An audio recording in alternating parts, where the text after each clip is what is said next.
Sennheiser has just launched a set of new earphones, and no, before you think they're Bluetooth or true wireless ones, they're actually wired ones. They're the IE300s. Now the earphones can be found for around $300 or around £260 in the UK. If you're interested, do check out the links in the description below. Now also down there you'll find links to my social media platforms, so if you're on Instagram or Twitter for example, I'd very much appreciate a follow. And if you're interested in keeping up with the latest news or reviews of all electric or hybrid vehicles, do check out Totally EV. Your support will be equally appreciated. So kicking things off, this is what you get in the box. You've got the earphones themselves, you got a set of small, medium and large silicone and foam tips. Now the foam tips aren't the Comply foam tips, so they're not as foamy, so to speak. You've got an ear tip cleaning tool, and then you've got a hard shell carrying case. It would have actually been nice to see a hard and soft shell carrying case included, but nevertheless this is what Sennheiser has chosen. Now with the accessories out of the way, let's get onto the earphones themselves, and first off I have to talk about the cable.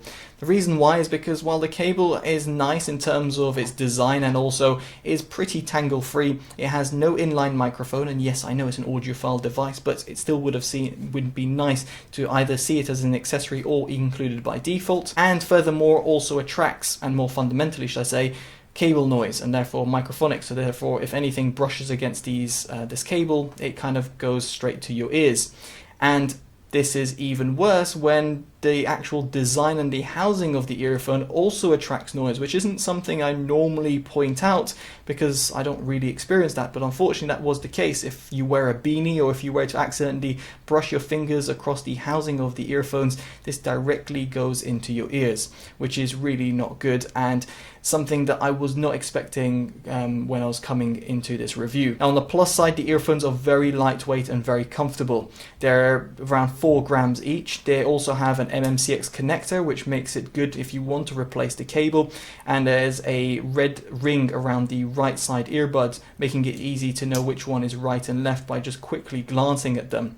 Furthermore, it's terminated by a right angle jack, which is always nice for those mobile devices, or even if you're plugging it into an amplifier or DAC like I did, then you have this right angle jack in comparison to, for example, the Brainwaves B400s, which have got a cable that is suffers for a bit more tangling, as you might be able to see, and is a straight jack instead. Now with that all in mind, let's get on to the most important part, the sound quality. Now the German manufacturer claimed to have a balanced and neutral sound, when in reality the IE300s have got more of a V-shaped sound signature. So let's break it down in terms of the overall frequencies. First off, in terms of sub bass, here the IE300s actually caught me by surprise. I know the IE80s, for example, are kind of renowned for their sub bass extension.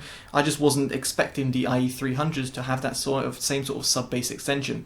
While it doesn't extend as low, in my opinion, it is still very, very pleasant to my ears and gives you that low end rumble that people will crave, even using the silicone tips. If you were to use foam tips, this will become even more pronounced. As for the mid bass tones, it's actually kind of uncharacteristic of Sennheiser to actually have a very strong mid bass presence. You do find the odd earphone and headphone that does come in Sennheiser's line that has actually a strong mid bass presence, but the IE300s definitely for this price point are very forward sounding in their mid bass and are definitely in some respects overpowering for some people. In my respect, for someone who listens to R&B and dance music, I actually found it to be a really good type of sound because it really brought forward those mid bass tones and isn't something I was actually expecting to come to when I put these earphones on for the first time, and of course after many hours of burn-in. Now in this respect it does leak into the mids, and therefore the lower mids are pushed back, and therefore this balanced and neutral sound that the German manufacturer claims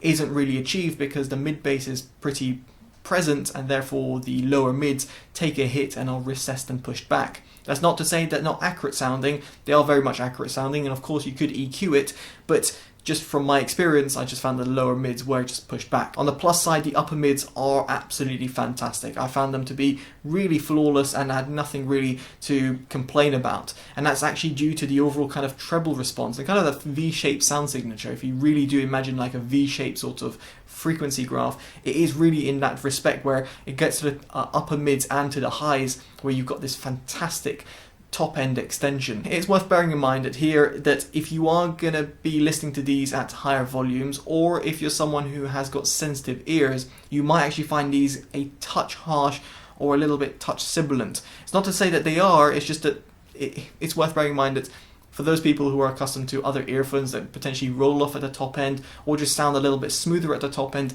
these earphones are definitely not that case. So if your ears can take it, then the regular silicone tips with these earphones will actually give you a really good sound at that top end.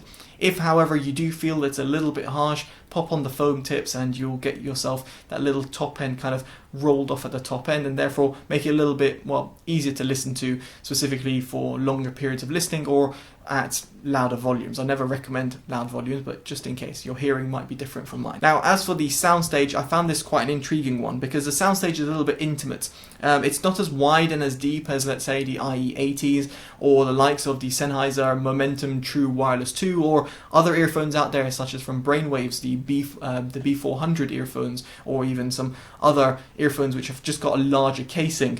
These earphones have got that intimate soundstage, and therefore you don't get that kind of width and depth that you might expect from a set of IE earphones, specifically wired earphones. But on the plus side, the instrument separation is absolutely phenomenal. The imaging, the tonality is just incredible, to say the least. I sometimes actually get the earphones out my ears just because I was surprised. I thought I heard something from the outside world, when in reality it was just the earphones' way of portraying sounds that, not say I haven't heard before, but in ways I just wasn't expecting these earphones to do do such justice to music that I was listening to. So as a result, the Soundstage on the whole was actually really impressive. Instrument separation is really a standout feature. Now, again, while it doesn't do great in terms of width and depth, and it's got a relatively intimate soundstage, on the whole, I was just really impressed with the overall sound that Sennheiser has achieved. Now, this all really leads me on to my verdict. What do I make about the IE300s? Well, they're not quite perfect. In terms of the sound signature, while it is really nice and fun sounding, it's not this balanced and neutral sound that Sennheiser claims it to be. It's got a recessed lower mids, and the soundstage is a little bit intimate.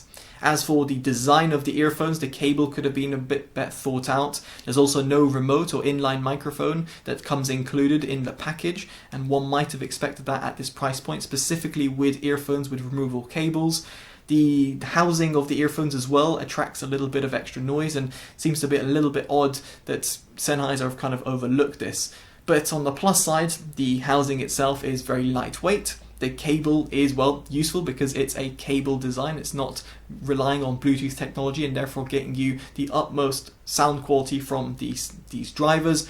And here, where it really counts is the overall sound quality, and the sound quality is phenomenal if you just bear in mind that it's got a slightly V-shaped type of sound signature. So in this respect, the Sennheiser IE300s are actually one of my favourite sounding in-ear earphones at this price point. I can't really think of another set of earphones on top of my head that would really compete with the IE300s in this respect. So as a result, they actually get my performance award for really being a great performer, but would have been a Best Buy had Sennheiser addressed the other issues that I've highlighted in this review. Now, if you enjoyed this detailed video, I'd very much appreciate a like. Of course, let me know in the comments below what you make of these earphones, and furthermore, if you want to see more from the channel, subscribe and of course favourite and share, as it always helps the channel grow. Alright, I've been Totally Dubbed. Take care of yourselves, and goodbye.